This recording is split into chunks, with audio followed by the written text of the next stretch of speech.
সবই হচ্ছে যে মুতার জায়গায় গুতা দেওয়াতাম। আই মাগি তোরে কয়জনে গুতাইছে? নাউজুবিল্লাহ আস্তাগফিরুল্লাহ। আজ গো মুই যাই মারানির লইয়া কথা কম মুহের নাক নাকটা একটু চোখাচোখ, আর হ্যার চোখ দুইটা আর আমার চোখ দুটা মায়াবী, আর মাগি ঠোঁট দুইটা হইতাছে। আমার ঠোঁট গুলো হচ্ছে গোলাপের মতো সুন্দর, সব শেষে পাটিটার গাল দুইটা হইতাছে।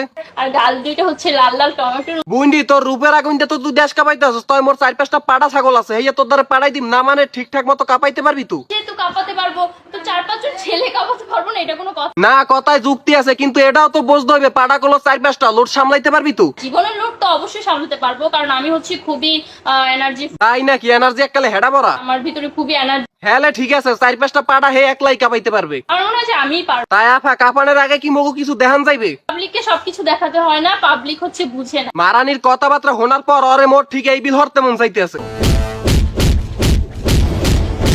গোলা তো নয় যেন আগুনের গোলা। আমার অনেক স্বপ্ন হচ্ছে যে অপু বিশ্বাসের একটা আছে, বুবলির একটা আছে, যেহেতু আমার ক্রাশ সাকিব খান, আমারও একটা থাকবে। পাবনা দিয়ে পলাইয়া হওয়া পাগলা সোদা মাগি পাগলামি হরতে হরতে বাংলাদেশে ঢুকে পড়ছে। হ্যাঁ, এখন আর পাবনা যাইতেছে না, কারণ পুরা পৃথিবীর মধ্যে এটাই একমাত্র দেশ যে দেশে পাগল ছাগলের কদর খুব ভালো বিলে করা হয়। হ্যাঁ, এর মধ্যে মোরা পাইয়া গেলাম পাগলা সোদা শাহ ওরফে সাকিব খানের তৃতীয় বউ। উঠতে গেলে সাকিব খান, বইতে গেলে সাকিব খান, শুইতে গেলে সাকিব খান। তোরে মাগি খালি ওই হওয়ার কামেই লাগবে। পার্টিটার কথাবার্তা হইনে এটাই বুঝতে পারলাম পার্টিটাই খুব ভালো খেলতে পারে। খুবই সচেতন নাগরিক আর পাক্কা খেলোয়াড়। হয় বুইন্ডি, তোরে দেখলেই বোঝা যায় তুই একটা পাকনা খেলোয়াড়। আবার অনেকেই তোরে করে, আই মিন প্রশ্ন। যেমন এই যে আপনি আজকে করলেন, এরকম আমাকে আরো 4-5 জন করেছে। ভাই আন্নেরা কেউ উল্টা ফাল্টা বুঝছেন না, মাগিরা 4-5 জনে ধৈর্য করছে মানে প্রশ্ন।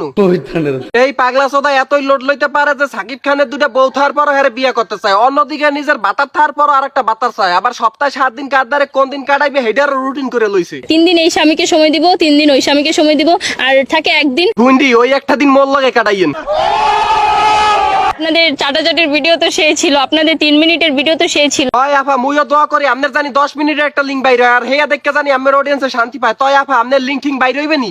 না ভাই, কারণ আমার লিঙ্ক কেন ভাইরাল হবে? কোনো কাজকর্ম করার সময় ভিডিও করি। সাব্বাস পারি সাব্বাস। ওই যে একটু আগেই কইলো না হে হইছে পাক্কা খেলোয়াড় মানে সচেতন নাগরিক। খেলাধুলা হওয়ার সময় হে ভিডিও হরে না। আগে কয় কি আবার বলে ফোন দূরে থুইয়ে কাম কাজ ধরে। ফোন টোন দূরে রেখে করেন। যেমন হইছে রাম ছাগল মার্কা সাংবাদিক, হেমন হইছে হেনরি। সবচাইতে বড় বেহাই হইছি মোরা, মগত কোনো কাম কাজ নেই। দেশে প্রায় 25 লাখের বেশি অকাম্যে ডেই আছে, যাগো প্রধান কামই হইছে অগমত আবালগো ছাবালগো ভিডিওতে ভিউ দেওয়া। শোনো বন্ধু, তুমি আমার একটা কিছু করো না। মোর দ্বারে আইলে মুই কিছু একটা হরতাম, বিশ্বাস হর তোরে নিয়ে সোজা বেশ্যাবারে বেঁচে দিতাম। তোর গেরামের তো মাঝখান দিয়ে মুই কিছু মালও কামাইতাম। আর সবচাইতে বড় উপকার হয়তো তোর মতো আবাল ছাবালের ভিডিও পাবলিকের দেখা লাগতো না। সঠিক বলেছেন। মোর আজকের ভিডিও এই পর্যন্ত। ভিডিও কেমন লাগলো কমেন্ট করুন, ভালো লাগলে লাইক করুন, আর পেজে ফলো না দিয়ে থাকলে ফলো দিয়ে যান।